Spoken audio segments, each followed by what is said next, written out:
Je rêvais de dire bonjour Montréal. Je me sens un peu comme aux Jeux olympiques. Bonjour à ceux qui nous écoutent à la maison, de leur bureau, peut-être même en compagnie de groupes d'amis ou de collègues. Je m'appelle Hélène Laurando. J'ai fait carrière en santé depuis 40 ans cette année, 40 ans de graduation comme nutritionniste, principalement dans le domaine des médias et des communications. Alors, vous m'avez peut-être déjà vu à Salut Bonjour, à Jean Soulard, à Ricardo. Présentement, je suis plus à la radio. Vous avez peut-être déjà entendu ma voix. Et je fais aussi des capsules vidéo qui sont offertes gratuitement au grand public sur la plateforme qui s'appelle Signé Gourmand, que je vous invite à suivre sur Facebook et sur YouTube. Merci aux organisateurs de votre confiance renouvelée. C'est avec un immense plaisir que je prendrai part comme animatrice à ce deuxième sommet en compagnie de mon grand complice Thomas Bastien, qui est à Montréal. Et à partir de moment, bien, nous resterons quand même tout le monde ensemble et on va se quitter seulement pendant les pauses. Merci de votre présence en grand nombre. On veut, dans ces 2 journées, être ouvert à la population. On veut décloisonner la santé. On veut mettre des gens ensemble. On veut les inspirer. On souhaite interdisciplinariser, je ne sais pas si c'est un mot qui existe. On veut convertir, dans le fond, le discours en actions concrètes et engageantes. Alors, merci de croire en la prévention, merci de participer activement à réduire la maladie et d'aider à désengorger notre système de santé. C'était impossible de tout couvrir l'année dernière en 2023, alors rebelote, et on va se le dire, on veut construire rien de moins qu'un Manix 5 de la santé. Le Sommet de la santé durable, c'est une initiative de l'Association pour la santé publique du Québec. Alors, à tout seigneur, tout honneur, je vais laisser la parole à son directeur général, qui est à Montréal, bien entouré. Bonjour Thomas. Allô Hélène, tu nous Ça va entends? bien? Ça va très bien, ça va très très bien. Très heureux de te voir virtuellement. Vous Oui. voyez tout Hélène, hein? Tout le monde voit Hélène. Et resplendissante. On n'a pas la chance de se voir en vrai. L'année dernière, j'avais vraiment aimé ça d'être avec toi. Mais malheureusement, on n'a pas cette possibilité aujourd'hui. C'est un peu triste, mais on aura la chance de se revoir prochainement. Merci Hélène d'avoir introduit le tout, dans tous les cas à Québec. Très heureux d'être avec vous aujourd'hui, à la fois virtuellement et en présentiel. J'espère que vous apprécierez en fait cette nouvelle édition. Alors, on va revenir un peu en fait sur 18 mois auparavant. Qu'est-ce qui s'est passé en fait il y a 18 mois? Monsieur Dubé lançait son plan santé. Un plan santé en fait dans lequel il mentionnait qu'il souhaitait que toutes les parties prenantes en fait contribuent justement avec des idées, avec des projets en matière de système de santé humain et performant. Alors, l'année dernière, quand on a fait notre sommet, pendant 3 jours, on était très heureux parce qu'on pensait que ça avait été entendu. Ben, ce n'est pas le cas, forcément. Donc, on revient cette année encore plus fort. Mais on a la chance, justement, en fait, d'avoir plusieurs personnes qui vont être là à nos côtés pour revenir avec conviction.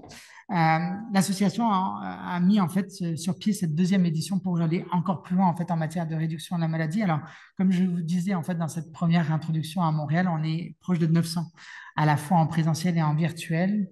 Euh, je pense que ça va être synonyme, cette édition, Hélène, en fait, encore une fois, de réduction de la maladie, mais comme tu dis, hein, de transdisciplinarité et de volonté, en fait, de défoncer certains murs, en fait, qui ont été créés au cours des dernières années. Alors, c'est un sommet qui se fait à la fois au Musée de la Civilisation, au Jardin botanique à Québec. On ne pourrait faire un sommet comme celui-ci sans le soutien de différents partenaires. Donc, on tient à remercier dans un premier temps, en fait, le ministère de la Santé et des Services sociaux, également, en fait, l'Agence de santé publique du Canada, la Ville de Québec, le Musée de la Civilisation, la Ville de Montréal et la Société canadienne du cancer qui ont été justement en fait des partenaires à la fois financiers et également en fait pour des espaces comme ceux-ci de leur côté. On tient également à remercier M361 qui est le partenaire média de cet événement. Parmi ces partenaires, justement, en fait, le maire Marchand était de ton côté, hein, si je ne me trompe pas, Hélène. Ben oui, absolument, absolument. Avec ses Exactement. espadrilles. Il est Avec venu, il a couru entre 2 rencontres, mais il tenait à être ici, puis on était très heureux. moi, j'ai pas mis mes espadrilles cette fois-ci. D'ailleurs, on me l'a remarqué ce matin. Mais on a eu également en fait la chance d'avoir des représentants en fait de la ville de Montréal de notre côté. On a eu la chance d'avoir Alia Hassan Kouanol de notre côté, puis également en fait d'avoir un très très bel accueil sur le territoire autochtone de la communauté de Kahnawake. Moi, je reviendrai plus particulièrement aussi sur le fait qu'on va avoir des personnalités de renom qui vont être avec nous tout au long de cet événement-là. On a Dr Arruda qui est avec nous aujourd'hui, personnalité de renom, Dr Arruda. On a également la Dr Thérèse Tam, on va avoir Dr Boileau qui va être avec nous, Joanne Castonguay, commissaire santé bien-être. On va également avoir la chance d'avoir Carole Jabé, qui est directrice au niveau des fonds de recherche santé Québec de notre côté, et une multitude d'autres partenaires qui ont eu la chance en fait justement de répondre présent à l'invitation qu'on leur a fait parvenir au cours des dernières semaines. Alors moi, sans plus attendre, je vais vous souhaiter un bon sommet à toutes et à tous. Et puis Hélène, je vais te redonner en fait la parole, si ça te convient. Ben oui, absolument. Merci Thomas, merci. Plus de santé, moins de maladies, c'est vraiment le chemin qu'on souhaite prendre. Et parce que tu as parlé du ministre, alors sachez que le ministre de la Santé, on l'espérait, il ne peut pas être ici ce matin, mais il s'adressera à vous demain en fin de journée, on a très hâte. Et sachez néanmoins que son ministère sera quand même dignement représenté. Thomas le mentionnait, Dr Boileau, notre directeur national de santé publique, Dr Horacio Arruda qui se passe de présentation et plusieurs autres dignitaires. Alors, je voudrais juste faire un court survol du menu de la journée parce que l'équipe de la SPQ a bâti un programme vraiment très inspirant et en 2 jours, on va entendre une quarantaine d'intervenants issus de la santé, bien sûr, mais aussi du milieu des arts, du milieu municipal, du communautaire. En d'autres mots, des experts scientifiques, des experts de la pratique et aussi des experts du vécu. Ce matin, le premier bloc va parler de réduction de la maladie au Québec et des enjeux liés à l'usage inapproprié des médicaments au Québec, qui contribuent à des complications de santé et des coûts inutiles. Vraiment un sujet novateur pour moi. Après une courte pause, nous allons discuter dans un deuxième bloc de la gouvernance de la santé publique et des contributions municipales indispensables à la santé durable. Après la pause pour le lunch en après-midi, nous aurons 3 intervenantes qui nous parleront de périnatalité et de petite enfance. Et comme la santé se cultive à tous les âges, eh bien, nous parlerons en clôture de journée de la participation des personnes aînées dans notre société. Et Thomas et moi, on fera, comme on avait fait l'année dernière, un petit résumé style apéro avant de vous laisser partir à la fin de la journée. Donc, à la fin de chacun des blocs, il y aura une période d'échange et de questions qui va regrouper tous les participants d'un même bloc. Donc, gardez vos questions, vous pourrez les poser assurément. Et si vous voulez faire du bruit pendant ce sommet, allez sur les réseaux sociaux. Partagez vos impressions.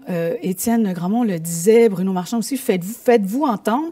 Alors, vous pouvez partager vos impressions, vos idées, ce que vous aurez retenu ou ce qui vous aura étonné, avec des mots-clics comme hashtag Sommet Santé Durable, hashtag Promotion Santé, hashtag Moins de maladies. Vous aurez compris que maladie est au pluriel. Alors, je ne sais pas pour vous, mais moi, ça me met en appétit, d'autant plus que le programme de demain est tout aussi chargé. Alors, allons-y, place à nos conférenciers. Premier bloc, réduire les maladies au Québec. On va débuter le programme avec un thème qui est un sujet en soi, mais surtout un projet de société dont on n'a pas fini d'entendre parler.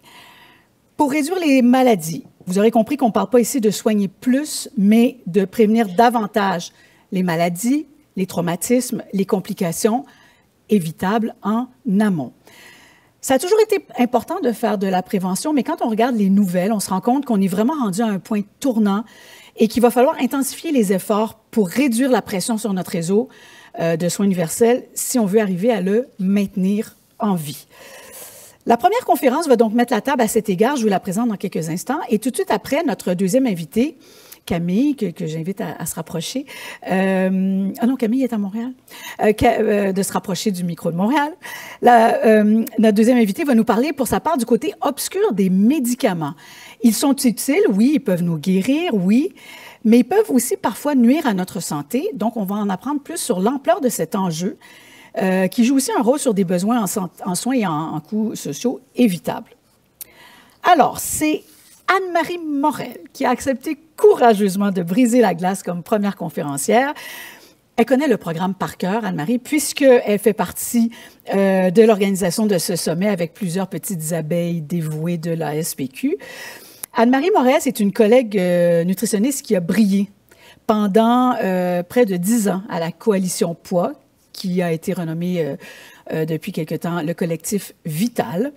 C'était ma référence quand j'avais des reportages à faire. Je pouvais appeler Anne-Marie n'importe quand. Elle avait toujours des idées brillantes à me partager et des pistes de solutions et des choses à dénoncer parce qu'elle s'occupait des politiques et des environnements favorables à la saine alimentation et au mode de vie actif. Elle est maintenant directrice de projet à la SPQ et elle va briller tout autant dans les dossiers qui vont toucher la périnatalité. Mais là, Anne-Marie vient nous dresser la table pour ceci. Et tiens, pendant que tu montes, je vais juste tout de suite présenter Camille Gagnon. Camille Gagnon, bonjour Camille Gagnon, vous êtes à Montréal, vous êtes pharmacienne. Camille Gagnon, elle a développé un intérêt vraiment passionnant pour les soins gériatriques, les soins gériatriques et la déprescription. C'est quelque chose d'intéressant et c'est rare qu'on entend parler de ce sujet-là. Camille Gagnon, elle est directrice adjointe du Réseau canadien pour l'usage approprié des médicaments et la déprescription. C'est un organisme qui est basé au Centre de recherche de l'Institut de gériatrie de Montréal. Alors, à tout de suite après Anne-Marie, on pourra entendre Camille Gagnon. Anne-Marie, à toi le micro. Donc, merci beaucoup, Hélène. Merci à ceux qui se sont levés de bonne heure et qui sont déjà avec nous. On attend les autres avec impatience. Donc, le titre de ma présentation, c'est « Plus de santé ou moins de maladies doit-on choisir? » Et outre le fait que je suis une personne qui aime philosopher de temps en temps, c'est un titre qui a émergé surtout des différentes discussions qu'on a eues avec une variété de partenaires de divers secteurs au cours des derniers mois dans les grands projets que la SPQ mène actuellement pour réduire la maladie au Québec et dont vous entendrez parler assurément là, à partir de jeudi de façon publique. Donc, c'est la seule partie plus théorique un peu là, de la présentation. D'un côté, donc, on a plus de maladies. Donc, il y a des gens qui disent qu'on doit vraiment porter le discours autour, plus de santé, donc autour de la santé. Et on reprend la définition de l'Organisation mondiale de la santé que plusieurs connaissent. Une première partie qui ne fait pas toujours consensus, mais qui nous dit que la santé, c'est un état de complet bien-être à la fois physique, mental et social. Alors, cette partie-là, il y a des gens qui la trouvent un peu trop ambitieuse. Est-ce qu'une personne qui a le diabète peut aspirer à être en santé? Est-ce que c'est décourageant? C'est pas tout le monde qui adhère à la première partie. Par contre, la deuxième partie qui nous dit que la santé, c'est plus finalement que la maladie et que l'infirmité, ça, tout le monde y croit beaucoup. Donc, ce que ça nous dit déjà, cette définition, c'est qu'on ne peut pas dire exactement que la santé, c'est le total opposé de la maladie, c'est davantage quand on parle de santé. Comme tel. Donc, souvent, ça va référer à la promotion de la santé, donc qui est un des champs de pratique. Et puis, les gens vont parler de salutogénèse, de développer la santé de la population, de travailler sur les déterminants de la santé pour donner du pouvoir, du contrôle aux différentes personnes de la population sur leur propre santé. Donc, on travaille un peu plus de cette manière-là lorsqu'on est dans ce champ-là. Les gens qui parlent de réduire la maladie, souvent, ça va faire écho en premier lieu à la prévention, ou encore peut-être à la réduction des méfaits, qui est une pratique pour réduire les conséquences négatives là, de la consommation des drogues, par exemple. Donc, on va davantage penser à eux et on peut réduire la maladie de deux façons. En guérissant plus de gens ou en réduisant le besoin de soins, en agissant sur les causes des maladies et des traumatismes. Et c'est cette partie-là qui vient rejoindre quand même les fervents de plus de santé. Alors, disons, on veut les deux pour le moment, mais doit-on choisir une approche? Est-ce que les gens qui travaillent en réduction de la maladie, c'est moins bien que ceux qui travaillent en plus de santé? Donc, c'est de ça que je veux parler. Et en fait, j'ai l'impression qu'on ne peut pas se permettre de faire le choix parce que là, ici, vous voyez des photos prises dans le système de soins, il n'est plus capable d'en prendre. Donc, il déborde de partout.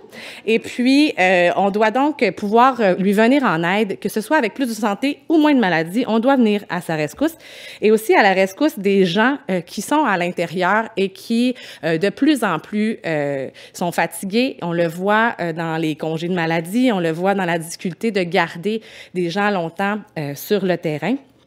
Donc, on doit alléger le fardeau de notre réseau de soins universels. Ce qui fait que, dans ce contexte-là, les discussions qu'on a eues dans les derniers mois amènent au fait que tout le monde, dans le fond, on travaille pour la réduction de la maladie, puis qu'on pourrait avoir ces débats-là. Puis si vous voulez les avoir, appelez-nous, puis on va en discuter, mais on pense qu'on peut se rassembler parce qu'on n'a pas le choix. Puis on n'a pas le choix pour 3 principales raisons. La première, c'est qu'au Québec, nos ressources sont limitées, donc on ne vous en cachera pas. Ici, à Québec, M. Grandmont rapportait là, le budget de la prévention, par exemple, que c'est 2 % du budget de la santé. Donc, on n'a pas un budget infini au Québec. Il y a des grands défis de santé publique également. On en a parlé beaucoup l'année dernière lors du sommet, du premier sommet. Puis, il n'y a pas juste la santé. Donc, les citoyens, quand on aspire à avoir une belle vie, oui, il y a la santé, mais il y a plein d'autres choses. Donc, il y a la culture, il y a d'autres luttes, il y a la solidarité sociale, il y a toutes sortes d'autres choses. Et actuellement, si nous, on est peut-être mieux de ne pas nécessairement faire un choix très tranché parce qu'on est plus fort ensemble au niveau des esprits, moins de maladies et plus de santé. Ceux qui ont à faire des choix, c'est nos décideurs. C'est leur travail, en fait. Et actuellement, vous le savez probablement, c'est les consultations prébudgétaires. Donc, le gouvernement consulte pour savoir qu'est-ce qu'il va faire de son budget, où on met les priorités au Québec. Et c'est un exercice qu'il va faire à chaque année, tout au long de l'année, mais particulièrement en ce moment, en janvier, il est en train de préparer ce qui sera imprimé sous peu et qui sera dévoilé au mois de mars. Pour ceux qui ne le savent pas, les soins de santé, donc notre système de soins, ça nous coûte 1 milliard de dollars par semaine. Donc, ceux qui paient des impôts, 1 dollar sur 2, ça va dans la dépense, finalement, puisqu'on ne récupère rien à soigner les gens. Et toutes les autres fonctions de l'État restent donc avec le 2e dollar, finalement, pour la solidarité sociale, le réseau de l'éducation qui a des grands besoins aussi, l'environnement, le transport. Hein, on parle de faire des transports, des projets de transport structurants. Donc, tout le reste des autres fonctions, même inviter les Kings, hein, ça va tout dans l'autre 50 %. Et donc, il nous reste un petit peu moins de sous et on sait aussi que les défis, on n'a pas fini d'en voir. Donc, on a des défis majeurs là, de santé publique qui vont alourdir encore, qui vont en faire encore plus de demandes dans notre système de soins, puis mettre encore plus de pression et augmenter donc les dépenses nécessaires pour soigner ces gens-là. Donc, on parle, entre autres, des changements climatiques. Il en sera question un peu plus tard. Ceux qui étaient avec nous l'année dernière ou qui ont envie de le consulter là, sur la page YouTube, il y avait eu des présentations sur une seule santé également. Donc, l'impact de l'environnement sur la santé, c'est un sujet important. Puis, c'est déjà commencé. C'est pas juste demain, c'est commencé. Le vieillissement de la population aussi. Donc, la proportion de personnes aînées qui devient plus importante que d'autres générations. Puis, en général, en vieillissant, on a plus besoin de soins. Les inégalités sociales de santé, la pauvreté, entre autres, dont il sera question demain, bien, ça a augmenté depuis la pandémie. Donc déjà, on n'était pas égal comme société et ça s'est aggravé au niveau des écarts, puis tous les enjeux de santé mentale qui font la manchette régulièrement. Donc tout ça, c'est un fardeau qui va s'ajouter à ce qu'on a déjà à gérer et je rappelle tout à l'heure, le vase était déjà plein. Donc, nos décideurs, ils doivent faire les bons choix pour le Québec. C'est la thématique qu'ils ont choisie pour les consultations prébudgétaires cette année. Puis, je prends le temps de le mentionner parce que c'est pas tout le monde qui parle de budget gouvernemental d'un party de Noël. Et donc, c'est en ligne jusqu'au 2 février. Donc, si vous avez envie d'aller compléter le questionnaire citoyen, dont je vous reparle dans 2 petites minutes, ou d'envoyer un mémoire, un commentaire, bien, c'est le temps de le faire. Et Dans le fond, le gouvernement va avoir les consultations pour avoir certains éléments. Il y a aussi des groupes privés. Il va y avoir différentes rencontres avec toutes sortes de parties prenantes. Le registre des lobbyistes du Québec nous donne, par exemple, un aperçu de quel type de sujet qui est demandé à nos élus, quel type de demande. Maintenant, ça s'appelle le Carrefour Lobby Québec, donc ça a été mis à jour là, pour un accès plus facile. Puis, il y a tous ces éléments-là qui rentrent dans le processus. Le mémoire que vous voyez, c'est celui qu'on a déposé à l'association, puis qui est disponible. Là, vous pourrez le consulter en ligne si vous le souhaitez. Mais on fait vraiment le plaidoyer pour faire le choix d'investir dans la réduction de la maladie pour, entre autres, nous permettre de conserver les autres choix qu'on a à faire dans notre société. Et puis, il n'y a pas juste la société civile qui fait des demandes. Il y a aussi les ministres. Donc, pour ceux qui sont amateurs du Seigneur des Anneaux, le Conseil des ministres, c'est un peu comme le Conseil d'Elrond. Donc, le ministre Girard met le précieux au centre et tout le monde essaie de se l'emparer et de dire « c'est à moi, c'est à moi, c'est à moi ». Pour ceux qui n'ont pas du tout de référence dans le Seigneur des Anneaux, c'est comme une occupation double aussi. C'est d'être choisi par le ministre. Donc, tout le monde compétitionne entre eux pour avoir la plus grande part du gâteau.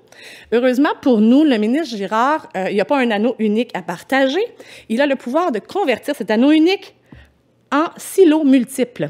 Donc, devant la complexité de notre société, il va diviser en morceaux en fonction des meilleurs plaidoyers qu'il aura reçus de ses collègues et des parties prenantes. Et il va donner une bouchée à chacun des ministères qui ne travailleront pas nécessairement ensemble. Puis, un jour, on va devoir aspirer à travailler moins en silo, même si la machine est immense puis qu'elle gère plus de 100 milliards de dollars. Mais pour pouvoir le faire, un outil qui nous manque et qui va absolument devoir être une priorité, c'est l'accès aux données. Donc, on va devoir savoir qu'est-ce que chacun des ministères compile, le rendre accessible pour qu'on puisse croiser ces résultats-là et pouvoir définitivement soulager, pas juste guérir en matière de santé durable. Donc, je vous ai dit que je revenais au questionnaire citoyen. Je suis quelqu'un qui respecte ses promesses. Donc, cette année, ce qui est très intéressant dans le questionnaire du budget, c'est qu'il n'y a plus d'espace pour les commentaires ou les ajouts. Ce n'est qu'un formulaire à choix de réponse. Donc, si vous avez des commentaires à faire, il faudra le faire par courriel. Mais je trouvais que la première question, en fait, la question 2, parce que la première, c'est « Acceptez-vous ces modalités ». La question 2, et vous pourrez aller le faire, là, ça prend vraiment 1 minute, nous positionne les 7 priorités du gouvernement et demande aux gens de voter, finalement, 3 choix parmi ces 7 priorités-là. Et comme je vous disais tout à l'heure, c'est pas tout le monde qui chasse de ça au party de Noël. Donc, c'est certainement pas les gens qui n'ont pas la capacité d'avoir un logement pour se loger puis qui ont bien d'autres préoccupations. Donc, le crochet du logement social, qui est pourtant un prérequis de la santé, là, en amont de l'amont des déterminants, il n'y en aura peut-être pas beaucoup. Il y aura peut-être plus de crochets à l'économie. Fait que j'invite tous les gens d'aller faire des crochets pour soutenir ces mentions-là. Puis moi, je suis quelqu'un de stratégique, donc j'aurais voulu choisir les 7. Alors, pour choisir les 7, j'estime que si on choisit d'augmenter le financement dans l'éducation, de soutenir les logements et d'agir contre les changements climatiques, toutes ces actions-là vont venir renforcer finalement la santé, donc soutenir le réseau de la santé. Ça va contribuer à diminuer la demande en soins en réduisant la maladie. Ça va nous permettre donc de pouvoir faire d'autres choix plus tard aussi si on décide de soit réduire les impôts, soit utiliser ces sous-là pour d'autres projets de société. Donc, prenez la petite minute là, avant la fin de la semaine pour aller compléter le petit questionnaire. Donc, je pense que c'est assez clair qu'il nous faut un virage prévention, pas du saupoudrage prévention, un virage prévention.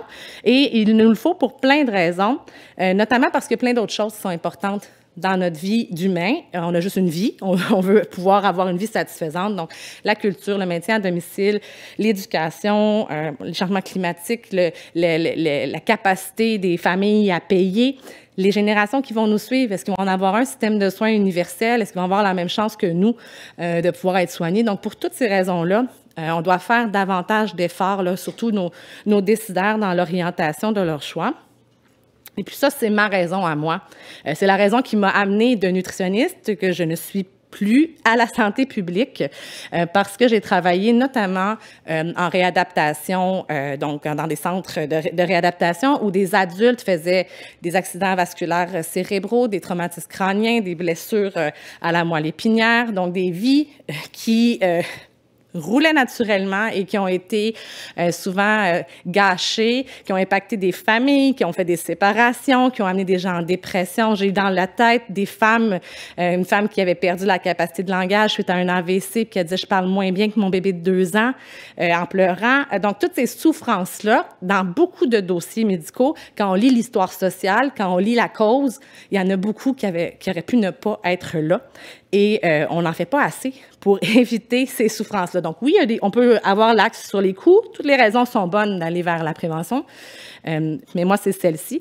Vous le savez et vous aurez des références plus amples dans les prochains jours. La SPQ va dévoiler ses premiers morceaux de ses travaux sur la réduction de la maladie à partir de jeudi. Et vous allez le voir, on peut réduire nos maladies cardiovasculaires de 80 %. On a le pouvoir d'enlever jusqu'à 2 cancers sur 5 qui n'auraient pas lieu d'être. Il y a plein de maladies qui pourraient ne pas exister si réellement on mettait en place un système avec des environnements favorables, avec des conditions de vie acceptables pour tout le monde, puis avec les enjeux du mode de vie également qu'on pourrait soutenir. Il y a aussi l'expérience patient.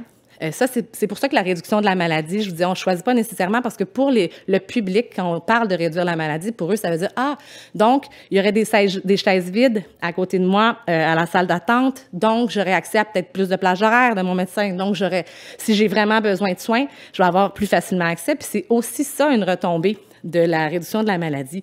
Et j'ai utilisé le mot patient, je sais que c'est contesté, des gens qui préfèrent bénéficiaire, clientèle, mais je pense que le mot qui ferait consensus, c'est les personnes très patientes. Parce qu'actuellement, dans notre système de soins, ça peut être très long et très difficile d'avoir accès parce qu'on est trop nombreux, puis on a ce pouvoir-là de changer les choses. Donc, je reviens à mes silos. La complexité est trop grande pour l'instant pour tout faire de façon transversale. On n'a pas accès à toutes les données. Par contre, dans le silo de la santé, le silo de M. Dubé, lui, il pourrait très bien choisir d'allouer beaucoup plus de ressources vers la santé publique et la prévention, puis d'atteindre un minimum de 5 % qui est ce qui est conseillé, notamment par la commissaire santé-bien-être, mais aussi l'OMS et plusieurs autres nations. Donc, on est sous la moyenne canadienne, puis je pense qu'il serait temps que ça change parce que sinon, on ne le sauvera pas, notre réseau de soins. Le silo de la santé, parce qu'il sait que les autres ministères ont la capacité de venir réduire la charge sur le système de santé, il peut aussi décider d'investir dans les autres silos, de partager ses grains à d'autres, notamment par la politique gouvernementale de prévention en santé qu'Horacio Arruda nous a présenté l'année dernière. C'est une manière dont lui, il pourrait récolter les fruits d'efforts des autres, mais en venant les soutenir. Donc, je pense qu'au prochain budget, notamment, on devrait voir minimalement cette politique-là être beaucoup plus soutenue. Et c'est pas moi qui le dis, c'est M. Dubé. La prévention, c'est un pilier de son plan santé. Et d'ailleurs, j'en profite quand même pour prendre un moment pour saluer l'excellente initiative qu'il a fait au niveau des saveurs de vapotage. C'est quelque chose qui va faire une différence là, chez les jeunes au niveau de la dépendance à la nicotine. Mais lorsqu'il avait publié qu'il avait interdit ces saveurs, il avait écrit que la prévention était un pilier. Donc, je vous dis, c'est pas moi qui le dis, c'est lui. Et quand on regarde un temple, moi, je ne suis pas architecte, là, fait que peut-être que je me trompe, mais quand je regarde les différentes colonnes ou les piliers d'un temple, je me dis que s'il y en a une qui est molle, il y a des bonnes chances que le toit tombe. Et puis là, je sens que c'est pas mal ce qui arrive au niveau de la santé. Et puis, notre ministre Dubé dit régulièrement qu'avec sa nouvelle transformation du réseau, il va shaker les colonnes du temple. Donc, j'ai un petit peu peur que ça s'effondre s'il ne solidifie pas notre pilier prévention. Ça commence à presser. Donc, en terminant, j'estime vraiment que c'est important, puis chacun peut avoir notre vision des choses lorsqu'on travaille au niveau de la santé durable. Donc, est-ce qu'on a notre raison d'être là-dedans? Est-ce que c'est pour avoir plus de santé? Est-ce que c'est pour les inégalités sociales? Est-ce que c'est pour avoir moins de souffrance? Est-ce que c'est pour dépenser moins d'argent, pour avoir de l'argent pour inviter plus d'équipes de hockey? Peu importe la raison pour laquelle on le fait. Ce qui est vraiment important, puis vous voyez mes personnages de la Terre du Milieu qui se réunissent. Donc, comme le disait ici le maire Marchand, c'est qu'on travaille ensemble. Donc, entre nous, on peut absolument pas perdre de temps à ne pas valoriser ce que font les autres et on doit être plus fort ensemble. On doit aussi accueillir les mains levées qui voudraient prêter main forte, puis c'est comme ça que la magie risque d'opérer. Merci Anne-Marie, c'était imagé et fort pertinent. Merci d'avoir mis la table de si belle façon. Je vais maintenant céder la parole à Camille Gagnon et ensuite on vous réunit, mesdames, pour une période d'échange et de questions. Merci d'abord à Anne-Marie, merci à Thomas, merci à l'association, à toutes les personnes avec qui j'ai pu collaborer qui m'ont invité aujourd'hui pour parler de ce sujet-là. Hélène a mentionné que c'est un sujet novateur, mais le lien entre la santé durable et l'usage juste des médicaments, vous allez m'entendre dire l'usage approprié, l'usage optimal, le meilleur usage des médicaments, ce sont tous des synonymes. J'espère qu'il sera clair après ma présentation aujourd'hui, parce que présentement au Québec, si on regarde la façon dont on utilise les médicaments, malheureusement, il ne semble pas y avoir une vision à très long terme et des mesures qui mettent en place les meilleures habitudes de vie pour tous les Québécois et Québécoises. Donc, d'entrée de jeu, je veux remercier toute mon équipe. Je suis ici au nom du Réseau canadien pour l'usage approprié des médicaments et la déprescription. On est un regroupement de patients partenaires, cliniciens, décideurs, chercheurs, tous inquiets de la situation par rapport à la façon dont les médicaments sont utilisés. Et je porte cette voix aujourd'hui. Et je veux remercier les Instituts de recherche en santé du Canada et Santé Canada qui nous fournissent des subventions. Je vais commencer parce que quand on parle d'un phénomène très grand, il faut souvent partir du très petit. Et je vais vous présenter Jeanne. Jeanne a 73 ans, elle vit seule chez elle et elle a un proche aidant. Heureusement, elle a son fils qui lui rend visite de temps à autre. Jeanne a plusieurs problèmes de santé. Je vais vous donner la chance de lire la liste, mais je veux surtout vous dire qu'elle ne va pas très bien. Jeanne se réveille le matin, elle a le cerveau dans le brouillard, elle ne va pas bien, elle dort mal, elle se réveille plusieurs fois par nuit. Jeanne, au quotidien, son moral est très bas. Elle souffre de dépression. Jeanne tend à s'isoler davantage. Auparavant, c'était une femme active. Maintenant, elle reste chez elle. Elle voit peu de gens. Elle n'a pas de lien avec des services communautaires. Elle est réellement isolée et elle a peur de sortir parce qu'il lui est arrivé d'avoir des fuites urinaires. Donc, elle a encore davantage peur d'être en public. Jeanne prend beaucoup de médicaments. Je ne vais pas passer toute la liste avec vous, ce n'est pas le but, mais elle en prend une panoplie. Puis, on souhaite juste que Jeanne ait de l'aide pour prendre tout ça comme il faut. Bon courage, Jeanne. D'en prendre un comme il faut tous les jours, c'est déjà difficile pour beaucoup de gens, en fait, la majorité des gens. Et donc, toute cette liste de médicaments-là, si je vous fais un total quotidien là, pour toutes ces conditions chroniques, Jeanne prend environ 16 médicaments, plus 3 produits vitaminés ou suppléments. Ça lui donne, par exemple, pour sa douleur chronique, des fois, elle doit prendre des entredoses de médicaments opioïdes pour ses douleurs au dos. Ça lui donne parfois 4 prises au minimum et parfois 5 ou 6 prises de médicaments par jour, soit 36 comprimés. Jeanne et Patrick, ils en ont assez, donc elle ne comprend pas où elle s'en va avec ça. Elle prend tellement de traitements, elle a consulté de nombreuses fois pour tous ses problèmes de santé, mais elle ne va pas bien. C'est un peu particulier de prendre 36 comprimés par jour puis d'aller aussi mal. Jeanne a plusieurs problèmes de santé, mais elle en a aussi un qui s'appelle la surcharge de médicaments ou la polypharmacie. Et on va plonger dans ce phénomène-là qui est malheureusement trop courant. Puis, justement, ça m'amène à parler du médicament en tant que tel, qui est au cœur du système de soins moderne. C'est un pilier des traitements qu'on peut offrir aux patients aujourd'hui. Et ils sont peut-être victimes de leur popularité. Comme pharmacienne, j'ai vu des gens qui pouvaient bouger grâce aux médicaments, par exemple, qui étaient atteints de Parkinson. J'ai vu des gens qui souffraient d'asthme, qui pouvaient respirer grâce aux médicaments. J'ai vu des gens qui étaient atteints de dépression ou d'anxiété sévère, qui pouvaient juste fonctionner grâce à leurs médicaments. Ils sont bénéfiques et ils aident beaucoup de gens aujourd'hui. Donc, j'aimerais juste dire, mon message n'est pas à la fin de cette présentation d'arrêter tous vos médicaments. Vous n'allez pas être tous vos médicaments, vous n'allez pas mieux partir. Au final, les médicaments aujourd'hui, ils sont utilisés pour une tonne de raisons, des bonnes raisons souvent, et j'ai vraiment, la diapo ici est très résumée, mais ils sont pris une place très prépondérante au niveau non seulement de leur utilisation, mais aussi du budget de la santé. Au Canada, dans l'ensemble, c'est la deuxième dépense budgétaire à égalité avec le paiement des médecins.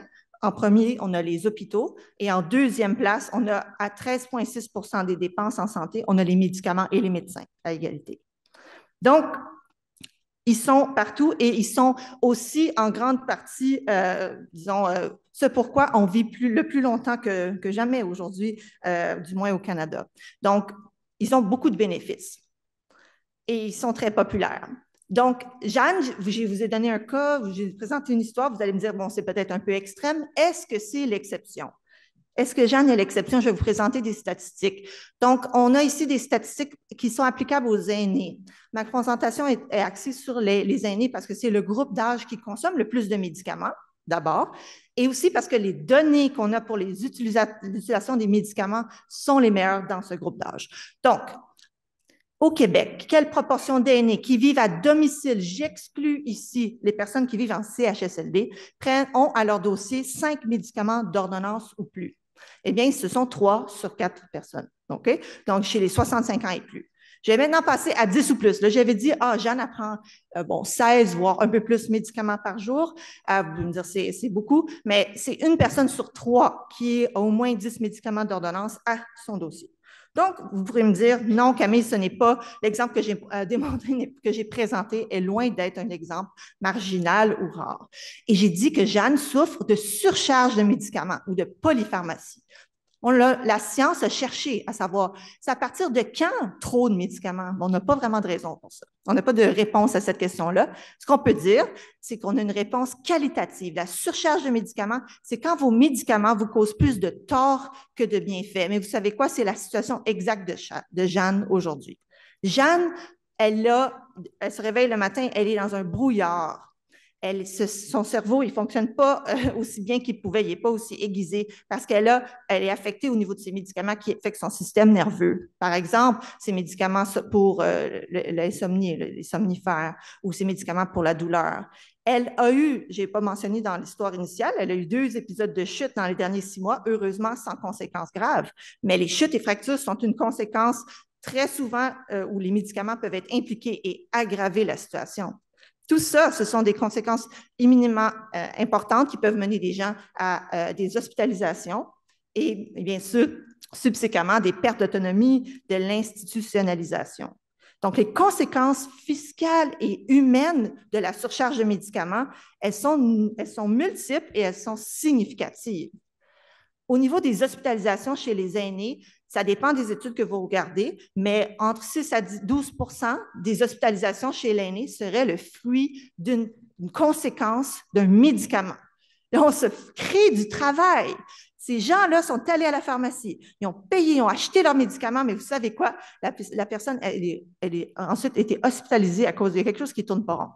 Et le plus décevant là-dedans, c'est que plus de la moitié de ces hospitalisations-là pourraient être évitées. Des raisons comme ça, ce serait on a redonné à quelqu'un un médicament qui lui a déjà causé un effet secondaire. Mauvais transfert d'informations.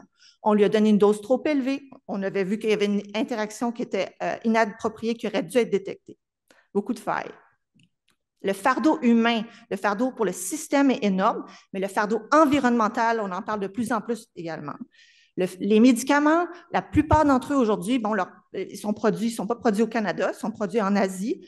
Si vous essayez de suivre la trace d'une pilule, parce qu'un comprimé, ça comprend bien plus qu'un ingrédient actif, ça comprend des excipients, des colorants, la liste d'ingrédients peut être longue. Essayez de suivre à la trace chacun des excipients qu'il y a dans votre médicament. C'est un travail quasiment impossible. Et ce qu'on voit, c'est que plus du quart des émissions de gaz à effet de serre produits par notre système de santé découlent de la production, la distribution et ensuite l'élimination des médicaments. Donc, quand vous prenez un médicament, évidemment, vous l'éliminez dans les selles et l'urine, ça se retrouve dans l'eau. On a tous, je ne sais pas si vous avez entendu parler des poissons du Saint-Laurent qui sont exposés aux antidépresseurs, des grenouilles qui sont féminisées de par la présence d'hormones dans l'eau également. Donc, ça a des conséquences aussi sur l'environnement. Si vous, dites-vous, s'il y a des médicaments là-dedans qu'on n'avait pas besoin de prendre, c'est encore plus problématique. Donc, cette diapo-là est assez chargée, puis vu le temps qu'on a, on n'a pas le temps d'aller regarder en détail chaque raison pour laquelle Jeanne, elle a 36 médicaments pilules à prendre par jour. Pour commencer par dire, je vais revenir au silo d'Anne-Marie. La médecine, malheureusement, aujourd'hui, est encore au niveau des spécialités très effectuée dans une démarche en silo. Jeanne, elle a de la douleur chronique, elle a du diabète, elle a consulté différents spécialistes pour chacun de ces problèmes-là qui, eux, adhèrent à des lignes directrices, bien sûr. Toutefois, ces lignes directrices-là, malheureusement, souvent vont considérer des gens dans une optique de maladie avec un problème. Ils n'ont peut-être pas autant de problèmes de santé que Jeanne. Alors, accumuler les conditions médicales pour une même personne, est-ce qu'on a des lignes directrices pour quelqu'un qui a 5, 6, 7 comorbidités? Malheureusement, non. Donc, c'est en adoptant une approche comme ça, un peu avec des ornières, que l'on se retrouve avec trop de médicaments. Il n'y a pas une vue d'ensemble. Et puis, quand on demande aux médecins de famille de regarder ça, ça peut devenir vraiment complexe, évidemment. Le 4e point, Jeanne souffre de cascade médicamenteuse. Elle a des médicaments qui lui sont prescrits pour traiter les effets secondaires de médicaments qu'elle prend. Ces effets secondaires-là peuvent être traités de façon délibérée ou pas avec de nouveaux médicaments, mais les cascades sont un grand problème. Ça ajoute d'autres médicaments qui ensuite peuvent même en ajouter d'autres. Par exemple, Jeanne souffre de constipation du fait qu'elle prend des opioïdes, donc elle prend des médicaments pour traiter sa constipation, et ainsi de suite. Mon dernier point, l'adhésion au traitement. On estime qu'à peu près, les gens, pour des traitements chroniques, les gens prennent à peu près 50% de leur dose. Okay? Dans les études cliniques, croyez-moi, les compagnies pharmaceutiques, ils ne vont pas vous laisser prendre 50% des doses. Ça, c'est sûr. Donc, quelqu'un va prendre ses traitements un peu ici et là. Ça, c'est dans la réalité des choses, c'est la vie. Et au final, on va ajuster les médicaments en fonction de ça, d'une adhésion, du fait de prendre ces médicaments de manière plus ou moins régulière. Et ça peut mener à plus de traitements que nécessaire. Est-ce qu'on a vraiment besoin de 3 traitements pour le diabète alors qu'au final, peut-être que 2 étaient nécessaires. Donc, c'est ainsi de suite. Jeanne prend des médicaments qui sont potentiellement inappropriés ou dits à risque. Dans l'ensemble, Jeanne est vieillie, son corps change. Un médicament qui lui a été prescrit à 52 ans, dans un état physiologique qui lui est connu, n'est pas traité, n'est pas éliminé de la même façon aujourd'hui qu'aujourd'hui, alors qu'elle a 73 ans. Ses reins ont vieilli, ses reins ont une fonction plus réduite qu'auparavant. Son corps aussi, sa physiologie a changé, elle est plus sensible. Elle a des médicaments, quand on regarde, on pourrait vraiment se poser la question, est-ce qu'ils sont appropriés pour Jeanne? On peut se poser la question. Et ce qui nous mène à vraiment regarder dans l'ensemble au pays, on peut regarder des dossiers d'une vue épidémiologique et regarder quelle proportion des 65 ans ou plus au Canada prennent ce qu'on considère un médicament à risque. Il y a des listes de médicaments qui existent. Et ces médicaments-là, quand on les regarde, on se dit, souvent, ce ne sont pas les meilleures options pour traiter les conditions pour lesquelles ils sont utilisés. Eh bien, c'est loin d'être rare. Donc, une femme sur 2 environ chez les aînés prend un médicament qu'on dit à risque. Donc, encore là, qui peut lui causer des effets néfastes. Et le coût est énorme. Ce sont des chiffres qui datent. Donc, avec l'inflation, en tout, là, on paie pour des médicaments qui sont considérés à risque et on paie pour leurs conséquences. Encore là, donc, on se crée du travail et on se crée des dépenses par la suite. Donc, Si je n'ai pas réussi à vous convaincre, je veux le souligner, la polypharmacie est un réel enjeu public, humain, environnemental pour le système.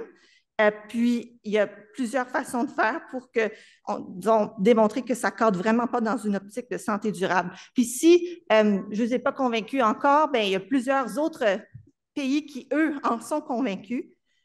Un rapport de la Société pharmaceutique de l'Australie, une citation que j'ai vraiment appréciée du président en 2019, en tout cas, Dr. Chris Freeman, qui disait « Si les effets nuisibles des médicaments étaient une maladie chronique, alors on en aurait fait une priorité nationale en matière de santé. » On ne l'a pas agrégé les données de façon conséquente et là, ça passe entre les cracks. Le Lone Institute, c'est un think tank aux États-Unis qui dénonçait la culture de la prescription, l'approche. Et on a une espèce d'approche aujourd'hui, pour chaque problème, il y aura un médicament, une solution rapide. En Angleterre, le NHS, a publié un rapport sur la surprescription, son impact sur l'environnement, et ils estimaient que 10% des ordonnances en première ligne étaient issues de la surprescription, donc auraient pu être évitées. Et l'OMS en avait même fait son défi mondial pour la sécurité des patients en 2017. Et nous attendons toujours le rapport pour soit le Québec ou le Canada au niveau de cette problématique-là, puisqu'on n'est pas exempt. Donc, pour la dernière portion, je vais parler des solutions, vers où on veut aller. Ce serait bête de ne pas vous parler de la déprescription. Donc, la déprescription, pour ceux qui, c'est la première fois que vous voyez ce mot-là, c'est l'opposé de la prescription, hein, si on décortique le mot. C'est cesser ou réduire la dose de médicaments qui sont soit plus bénéfiques ou qui peuvent être nuisibles immédiatement ou à long terme. Le but, c'est l'amélioration de la qualité de vie. Évidemment, c'est fait en collaboration. Le patient n'arrête pas un médicament du jour au lendemain comme ça, sans supervision. Ça va causer plus de problèmes, certainement. Donc, ce n'est pas du tout ce qu'on veut. C'est une approche collaborative. Et pour vraiment imager comment on peut aider Jeanne avec son problème de polypharmacie et de surcharge de médicaments qui la rend davantage malade, on va utiliser le modèle écologique que nous avons présenté lors de la naissance de notre réseau. Et je veux passer à travers différentes sections, différentes façons dont on peut aider Jeanne, comme système, comme société, comme individu aussi. Parce que je sais qu'il y a beaucoup de membres du public qui écoutent aujourd'hui. Donc, chaque personne peut agir. C'est important de le souligner. Jeanne prend tellement de médicaments que je ne peux pas parler de tout. Donc, j'ai décidé de m'attarder à une problématique. Une problématique qui est assez marquée au Québec, c'est l'usage de somnifères. Donc, Jeanne, elle représente ça. Jeanne prend des somnifères parce qu'elle a commencé à les prendre vers la fin cinquantaine. Elle venait de prendre sa retraite. Ça allait pas, elle avait comme elle était moins stimulée au quotidien. Elle se sentait un peu plus déprimée. Elle est allée voir son médecin qui lui a prescrit le somnifère. On ne lui a pas parlé des risques. Jeanne n'est pas informée par rapport au fait que les somnifères ne sont pas faits pour être utilisés à long terme. Vous savez quoi? Au Québec, on utilise plus de somnifères que dans d'autres provinces au Canada. C'est vraiment impressionnant. Il y a une grosse différence si on regarde par rapport à l'Ontario. Donc, c'est extrêmement préoccupant à savoir pourquoi on voit ces tendances-là. Eh bien, dès le début, Jeanne, lors de son premier rendez-vous, on ne lui a pas donné d'option. On lui a dit, bien, je peux te donner un somnifère. Est-ce qu'on lui a dit que ça pouvait causer de la dépendance? Non. Est-ce qu'elle le sait aujourd'hui? Pas plus. On sait qu'en fournissant des informations sur ces médicaments-là, on peut changer et faire tourner la roue du changement de comportement pour Jeanne pour qu'elle prenne des meilleures décisions pour elle. Est-ce qu'elle sait que ces pilules pour dormir, le matin quand elle se réveille puis qu'elle a le gros brouillard puis qu'elle se sent un peu étourdie, c'est peut-être ça. Le médicament n'est pas complètement éliminé de son corps. De plus, est-ce qu'elle sait que ça a pu contribuer à ces 2 chutes? Non plus. Donc, lors de ces suivis avec les cliniciens, il faut lui demander, est-ce que vous avez déjà considéré, ces médicaments-là, ce n'est pas utilisé généralement à long terme. Est-ce qu'on a déjà eu cette discussion avec vous? Lorsqu'elle consulte son médecin, Jeanne veut avoir quelqu'un devant elle qui a des outils et qui a les meilleurs, que le soutien pour l'aider dans cette démarche-là. La première chose, le médecin ne peut pas travailler seul. La déprescription, c'est un truc, c'est interprofessionnel. On a parlé d'interdisciplinarité. Le médecin aura besoin, ou le pharmacien qui initie la déprescription, puisque c'est possible, doit avoir avec lui une équipe, une infirmière qui peut faire les suivis téléphoniques, des travailleurs sociaux pour accompagner Jeanne à travers ça. Il y a toutes sortes de personnes qui peuvent être impliquées et c'est crucial. On doit savoir comment déprescrire. On doit enseigner ça. Les médecins, les pharmaciens, les infirmières, tous les prescripteurs doivent apprendre à l'école combien de temps on prend un médicament ou si c'est à long terme, très bien, mais à quelle fréquence on le réévalue. Et on doit assurer qu'il y a un partage d'informations entre les cliniciens. Audit et feedback, une autre solution. Savez-vous quoi? Les médecins, c'est des personnes très, très performantes. C'est des personnes qui ont bien performé toute leur vie généralement. Quand ils apprennent qu'eux, là, ils prescrivent 20 plus de somnifères que leurs collègues, qui ont pourtant une même patientèle qu'eux, bien, c'est étonnant. Ils commencent à se poser des questions. On a besoin d'avoir plus d'accès à ces informations-là au niveau des prescripteurs pour les aider à réfléchir à leur pratique et à agir. Et finalement, les politiques. Évidemment, j'ai hâte d'en apprendre davantage de tous les présentateurs aujourd'hui pour voir comment on peut aider Jeanne, pour qu'il y ait autre chose que le somnifère qui lui a été prescrit lorsqu'elle avait la fin cinquantaine, qu'elle prend encore aujourd'hui à 73 ans.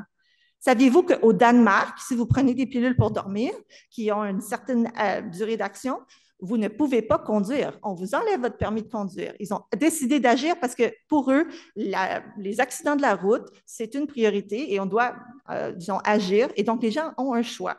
C'est un exemple parmi plusieurs, mais il faut être créatif. C'est ce qu'on essaie de mettre de l'avant. Évidemment, déconstruire les silos. Quand on parle aux décideurs de nos jours, les dépenses en médicaments représentent une grande enveloppe, mais vous savez quoi? Ils pensent à une chose présentement, c'est les médicaments extrêmement coûteux pour les maladies rares, les cancers qui coûtent des centaines de milliers de dollars parfois pour un patient par année. Les pilules pour dormir, c'est des peanuts, ça ne vaut pas grand-chose au niveau d'un budget médicament. Et là, il y a des sous-sections dans la santé qui font que vous parlez à un décideur qui est axé sur son budget médicaments, lui. Lui, il ne pense pas aux hospitalisations, il ne pense pas aux conséquences d'institutionnalisation. On doit avoir une vision globale pour le budget, mais également la santé. Ce sont des vases communicants. En mettant de l'avant la thérapie cognitivo-comportementale pour l'insomnie, on peut aider Jeanne à mieux dormir avec une approche non pharmacologique et réduire son exposition à ces médicaments-là. Ce que j'espère qui a été démontré aujourd'hui, c'est que l'usage approprié des médicaments, le juste usage des médicaments, c'est un pilier, le pilier du pilier, on peut dire ça. C'est un pilier de la santé durable, mais c'est également un résultat. Donc, nous, on est comme, je suis ici pour vous dire, ça ne va pas, on est en train de prescrire trop parce qu'il n'y a pas assez d'impact d'action en amont. Et là, on est en train de nourrir le problème. Donc, on a besoin de votre aide pour agir et j'ai hâte d'entendre vos idées à cet effet-là pour qu'on arrête de tout de suite se tourner vers la prescription. Et je vous remercie pour votre écoute.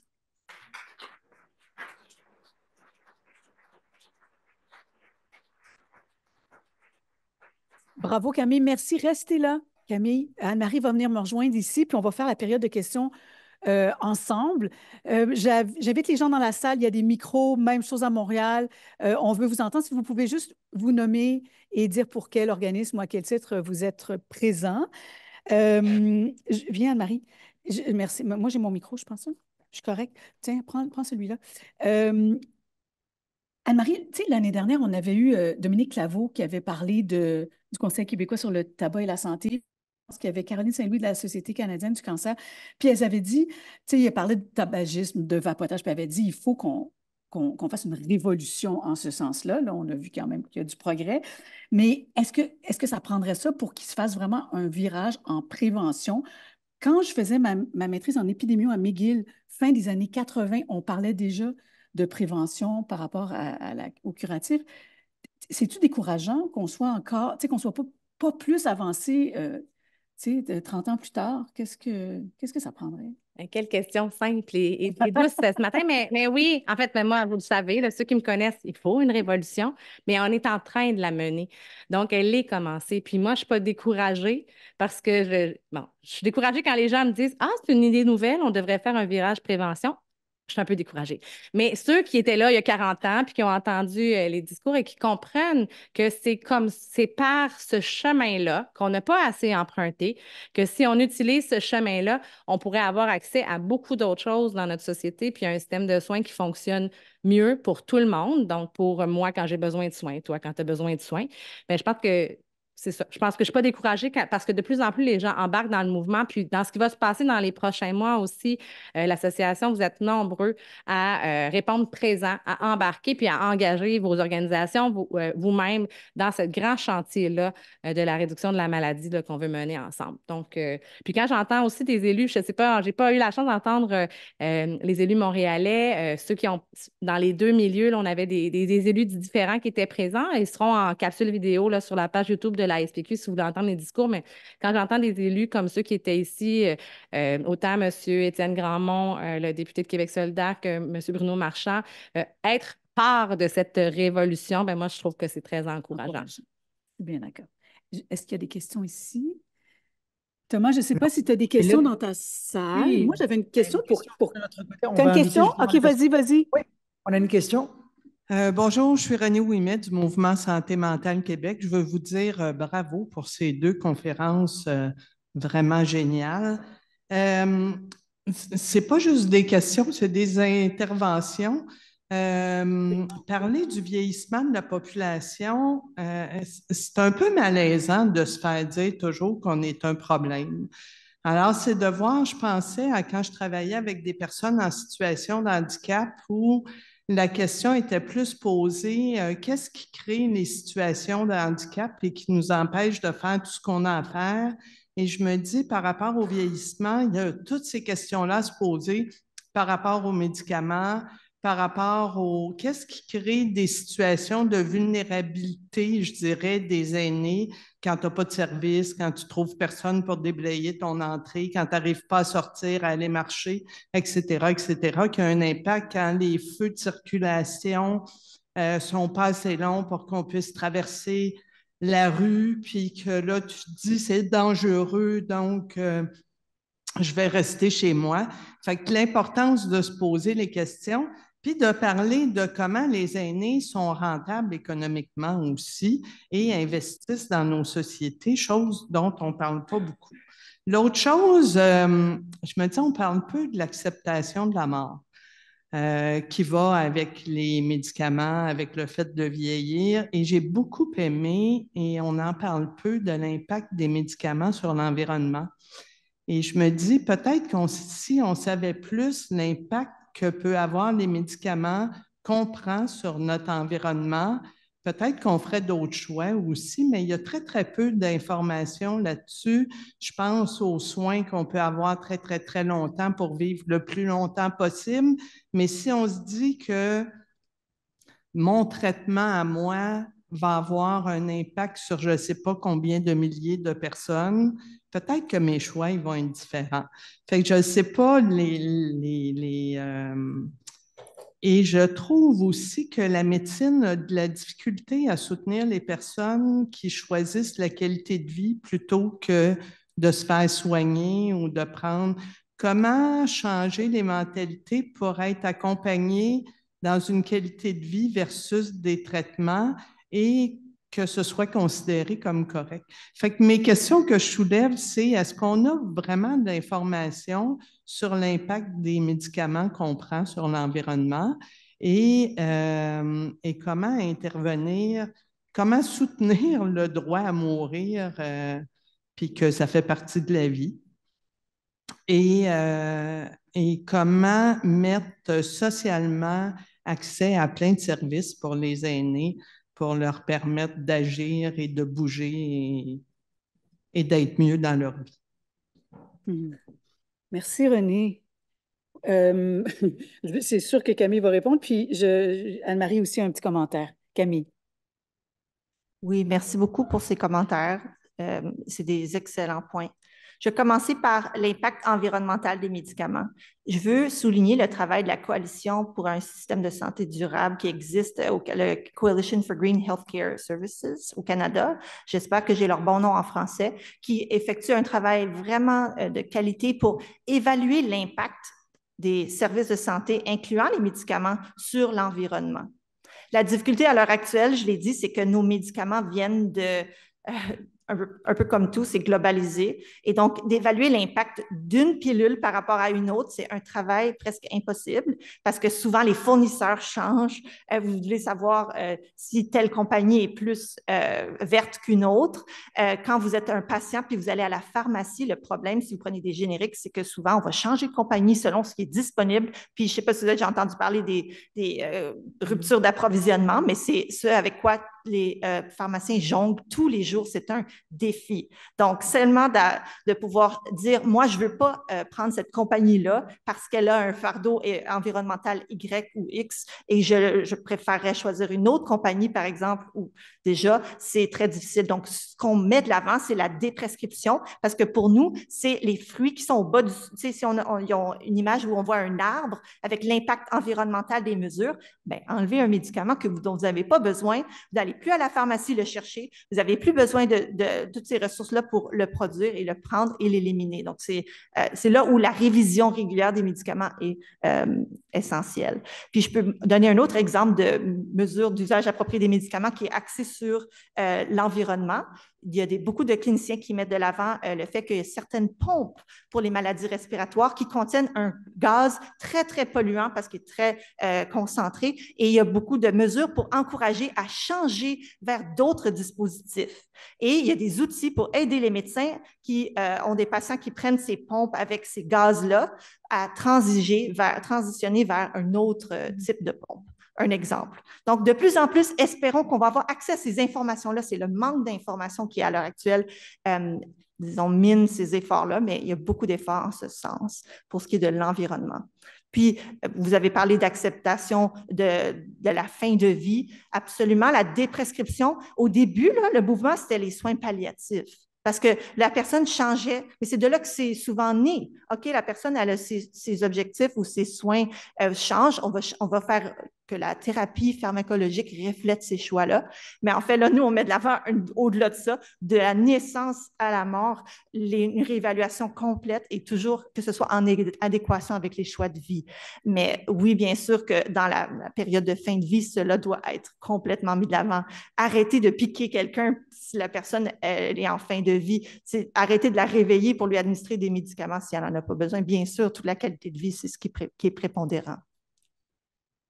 Merci Camille. Puis j'ai deux commentaires. Bien, premièrement, bonjour René. Un commentaire pour rebondir sur ce que tu viens de dire, Camille, parce que je connais bien vos travaux. Vous êtes aussi des ambassadeurs, puis tu l'as nommé un peu, de ce qui est non médicamenteux comme approche, prescrire la nature, être là avec des nutritionnistes, des kinésiologues, des gens aussi qui peuvent retirer des besoins en médicaments. Et puis la maladie évitable, c'est des pilules évitables, c'est des soins évitables et c'est des souffrances évitables. Donc, ne pas avoir besoin de tout ça, c'est ce qui est le plus écologique. En fait, il n'y a rien de plus écologique que de ne pas en avoir besoin. Fait que ça, c'est le premier point. Le deuxième point, c'est juste pour réagir là, au niveau de dire que tu peux trouver ça un peu dérangeant quand on parle du vieillissement de la population. C'est vraiment un facteur démographique. Puis, je voudrais juste être certaine que c'était au clair. Là. Je suis probablement une des personnes qui estiment que les personnes aînées sont une grande, grande valeur pour notre société. Puis, je veux que personne manque ce qui est la conférence de cet après-midi. Là, vous allez la trouver hyper inspirante à cet égard-là. Puis, j'en profite pendant que j'ai le micro pour dire que sans grands-parents, il y a beaucoup de parents, notamment en période de grève scolaire, qui ne survivraient pas. Donc, on a tellement besoin de nos personnes aînées pour la santé mentale de l'ensemble de la population, entre autres. Oui, bravo. Merci Anne-Marie. Puis, tu sais, prescrire des fruits et légumes, prescrire de la marche, prescrire une promenade dans la nature. En Norvège, tous les habitants de la Norvège habitent à moins de 30 minutes d'une forêt, d'un endroit pour aller prendre l'air. Et tout le monde a le droit d'apporter ses skis dans un métro ou dans un transport en commun pour pouvoir aller faire de l'activité physique ou la pratiquer. Très intéressant, Camille et Anne-Marie. On a une question ici à Québec. Monsieur, à vous. Bonjour, je m'appelle François Grisé, je suis le directeur général et fondateur d'un et un Formule et du mouvement Habitat. Je viens avec une question personnelle qui va nous éclairer, je crois, sur comment, en tant que citoyen individuel, on peut peut-être agir sur cette déprescription. Ma mère a 86 ans, elle a des pertes cognitives. Comme toutes les personnes de sa génération, le médecin est roi. Si le médecin dit « tu vas prendre ces pilules », elle ne dit pas non. Moi, j'ai 52 ans, je suis le proche aidant de ma mère. Et je me demande, là, je pense que la question s'adresse à vous deux, mais peut-être plus à Camille. C'est qui l'intervenant dans le système actuel qui peut m'aider à faire asseoir son médecin ou un pharmacien pour faire une action concrète sur la déprescription de ces entre 19 et 24 molécules qu'elle prend depuis plusieurs années? Parce que moi, je comprends bien la théorie, mais je me demande qui est l'intervenant, l'intervenante qui va me permettre de faire le ménage. On m'a parlé de super infirmière, là. Je ne sais pas s'il y a un autre terme plus technique, mais donc, et ensuite, ça pourra peut-être m'aider à aller voir mes députés, puis leur dire, est-ce qu'on pourrait avoir plus de ces personnes pour que les gens arrêtent de prendre trop de médicaments? Merci pour cette question. Camille? Oui, excellente question. La réponse, je vous dirais, c'est que le médecin de votre mère travaille probablement aujourd'hui dans un groupe de médecine familiale et dans une équipe interdisciplinaire dans laquelle on espère qu'il y a accès à un pharmacien en GMF, par exemple. Donc, ce qu'on met de l'avant, nous, c'est le médecin de famille déjà, c'est lui qui jongle avec tous ces traitements-là. Donc, lui, si on planifie un rendez-vous avec lui pour demander une révision des médicaments, déjà, le problème, c'est que souvent, les gens vont parler de leurs médicaments à la toute fin d'un rendez-vous. Ah, j'ai un problème au genou, puis déjà, c'est très segmenté. On ne peut pas parler parfois de tant de problèmes de santé à la fois. Puis à la toute fin, on va dire, ah, j'ai plus de renouvellement, pouvez-vous me faire une ordonnance? Et ça repart pour un autre 12 mois ou sinon plus. Donc, demander un rendez-vous avec le médecin de famille pour une révision des médicaments, spécifiquement pour ça. C'est la première chose. Demander aux pharmaciens communautaires également une révision, réévaluer. De poser la question, est-ce que j'ai besoin de tous mes médicaments? Est-ce qu'il y en a dont on pourrait peut-être baisser la dose? Ce qu'on sait, c'est que souvent, si ça vient du patient, le clinicien peut se sentir dédouané de dire, ah, vous savez quoi? Ça ne venait pas toujours dans mes priorités, mais votre médicament pour la douleur, votre médicament pour dormir, peut-être qu'on pourrait essayer de l'enlever graduellement, puis à la place, mettre en œuvre d'autres mesures. Donc, le médecin de famille a accès, espérons-le, à un pharmacien en GMF qui n'est pas dans une pharmacie. Il est là pour assister et lui pourrait ou elle pourrait procéder à la révision des médicaments également de votre mère, entre autres. Donc, s'il n'y a pas de pharmacien dans la clinique, ils sont, je crois, tous les GMF sont équipés de pharmaciens, mais on met de l'avant une hausse des heures, puisqu'ils sont souvent très, très, très occupés. Donc, de ces cliniciens-là pour aider les équipes traitantes à réévaluer les traitements de votre mère. Évidemment, s'il y a des besoins précis, ça peut mener à une clinique externe en gériatrie, mais le but à l'heure actuelle, c'est que la première ligne soit capable. Parce que, encore là, si on surspécialise, il faut mener aux spécialistes quand c'est nécessaire, mais on espère que la première ligne puisse aider ces personnes-là. Donc, ce serait ma réponse aujourd'hui pour vous. C'est le pharmacien communautaire, bien sûr, le médecin de famille et son équipe, espérons-le. Merci. Thomas, est-ce qu'il y a d'autres questions à Montréal? Oui, on a une question de notre côté. Bonjour, mon nom est Annie Genot, je suis kinésiologue de formation à la direction de la santé publique en Abitibi-Témiscamingue. Donc, les intervenants qui ont parlé avant moi, j'ai comme d'autres questions par rapport à ça, mais je vais être concise par rapport à ce qui m'a fait. D'ailleurs, monsieur, à Québec, je vis exactement la même chose avec ma mère à 1 an près. Donc, c'est vraiment, même nous sommes en santé et c'est parfois difficile de s'y repérer. Donc, ce qui m'a interpellée aujourd'hui, Madame Camille, c'est quand vous avez souligné la déprescription, mais surtout les solutions alternatives, dont les thérapies dont vous avez parlé.